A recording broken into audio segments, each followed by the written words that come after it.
Well, welcome. We've got Kim Reid. Hi, Kim. Hello. Thank you so much for joining and being part of these interviews that we're doing. So I wanted to ask you a few questions. How long have you been a wellness advocate with doTERRA? So in February it was 3 years. So just gone 3 years. Awesome. And what's your current rank? Presidential Diamond. Oh, that's fantastic. That's the highest rank in doTERRA? Yeah, so in November I reached Presidential Diamond. That's very exciting. Well done. So how many in-person classes would you say you've done or you've hosted or averaged out? Because I know I wanted to answer this question. It gets a bit tricky because sometimes there's a whole heap and then sometimes you're not many, but just roughly how many in-person classes do you think you've ran? I wouldn't be able to count them, but I know that in probably my first 18 months, I was doing about 4 to 6 a month. Yeah. So definitely when I was building that momentum and really growing my business at the beginning for the first 18 months, yeah, it was sort of 1 to 2 a week. Yep. And then, so that was until I reached Diamond, and then it did slow down a little bit. I probably started doing a lot more mentoring and team training from when I hit that rank, but it probably was still maybe 1 or 2 a month since then. Yeah, fantastic. Awesome. So did you have a big online following when you started, and do you feel that your business has come from online networks along the way? So no, I didn't have a big online following. I had, just before I started doTERRA, I had started a little Facebook page, just sharing some of my interests around health and well-being. But I don't even know how many people it was, maybe 100, but it was local friends and family who were sharing my page in our local community just to share mutual interests. But then once I started doTERRA, I started obviously changing the focus to be a lot more about the oils and how to include doTERRA into your life. And that naturally just grew as my business grew. My business grew definitely to the diamond rank purely by doing classes, but I sort of used social media at the same time. So while I was growing my business by doing classes, I was growing my social media at the same time because I could see the value in that long term. Although, yeah, I obviously didn't have that following at the beginning, but I could see that that was something that would be really important to my business in the long term. So I just continued to be consistent with sharing information on there, even when most of the time I didn't get any likes or comments and got crickets most of the time. I just continued to be consistent. And then people did start to interact with my social media and just followed my journey along the way. And that is probably largely how I build my business now, is through social media. Fantastic. So with social media, what do you think is your most successful platform? So I think my most successful has been Facebook because that's where I've put all my energy. I've never been too familiar with Instagram. I just didn't really understand how it worked, all the hashtags and things like that. It just wasn't a strength of mine. Lately, I've learned how it all works, just through some different courses and things that I've done. So I have been using Instagram a little bit more now, and I love the Insta stories. And probably have got a few contacts out of Instagram lately, but throughout the last 3 years, mainly Facebook has been how I've been able to develop my relationships with people. Yeah, well, it's fantastic to hear that you have created such a successful business and you didn't have a massive online platform or following when you started. So it's really nice to hear that anybody can grow a doTERRA business. Yes, Absolutely.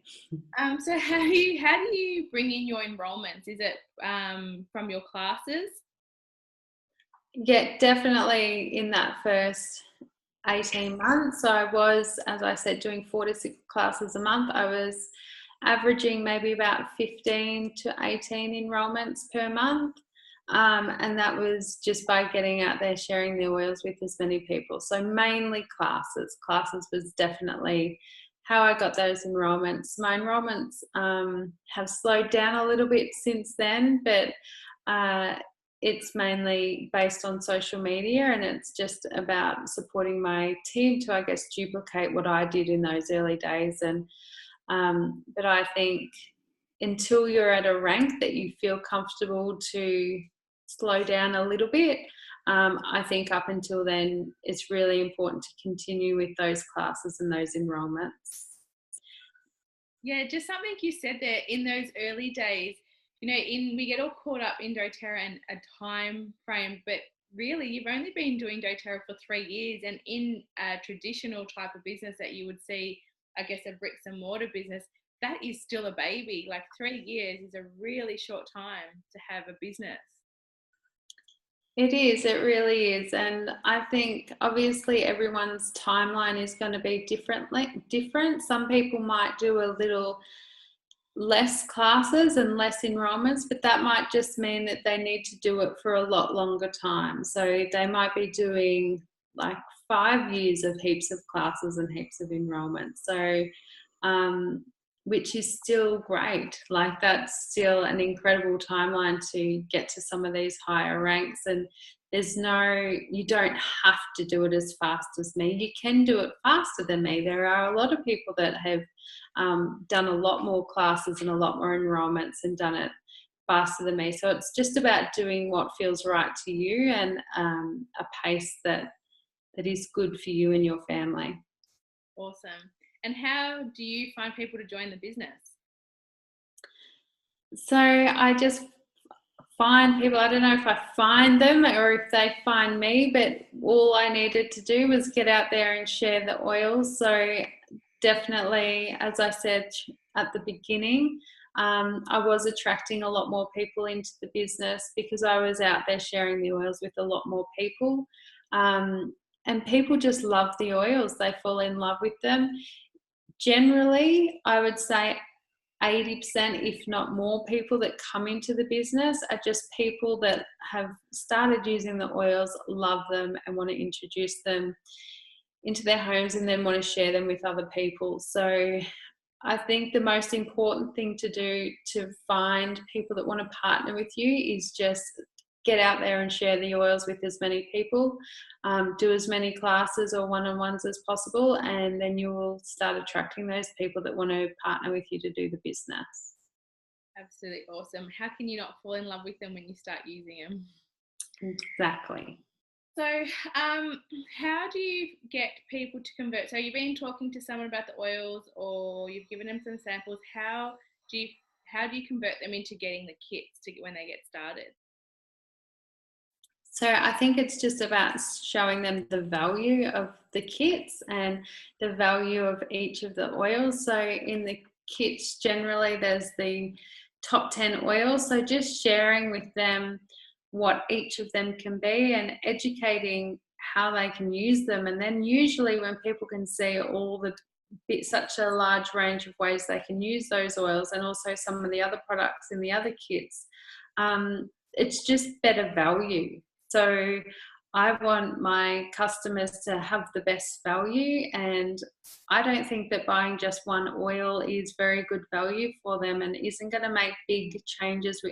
Well, it might make big changes, but not as much as if you've got the whole collection. So I want to support my customers to get the best value and have as many options to use as many oils and natural products as possible. Absolutely. What are your strengths and how do you use them? So my strengths, I think just over time, I've found that my strengths are probably just getting stuff done without getting caught up in my head. Like a lot of people can overthink things and analyze things, and whereas I don't really do that. I know what it takes in this business. I've always known what it takes, and that's just getting out there, sharing the oils, and that's what I've focused on. So I don't get caught up in all my fears and all my blocks. They show up sometimes, but I really don't play around with them too much. I just move on and keep on going to build my business. So I think my ability just to do what needs to be done without getting caught up in all my thoughts and my fears has definitely been a strength of mine. Yeah, so I might throw you off center here because it's not one of the questions, but just being one of your best friends, I've seen that going from you're not the kind of person that feels comfortable in talking in large groups or getting up and talking in front of a class, and you still showed up for 4 to 6 classes every week, every month is remarkable. So, and even like leading your team and doing trainings is pretty remarkable. Thanks, Annie. And that's just what it takes. I knew that was what it took, and I could get caught up in that, and I could make the decision that was going to hold me back from my big goals, or I could just do what I needed to do and move through that. So that's what I chose to do. Awesome stuff. So what advice would you give Kim that was at the start of this doTERRA journey 3 years ago, if you could? My advice would just be that it's all worth it. All those things that at the very beginning do seem really scary and quite big, at the end of the day, it's going to be worth it. It's going to be a life-changing experience it was a life-changing experience for my whole family. So if I would have known that really early on, like those fears probably wouldn't have shown up at all. I could have just seen what was going to be and just wouldn't have even given those fears any time. Yeah, awesome. Last question. So what are your hot tips? My hot tips is do the work, do the classes, don't get caught up in your head. I think it's just the only thing that is going to get our businesses growing is getting out there and sharing the oils with other people. So if we're stuck in behind our computer before we've even developed a network, just doing fancy pictures or planning or setting our goals and spending all our time doing that, or trying to mentor our team, then our business isn't going to grow. What's going to grow our business is us getting out there, sharing the oils with new people and attracting new people into our lives. So there's nothing more that I can really say, and any more advice that I can give is to just get out there, get out of your comfort zone and share the oils with as many people as possible. They are awesome hot tips, Kim. Thank you so much. I really appreciate you taking your time to do this interview today. So thank you so much. No worries. Thanks, Annie.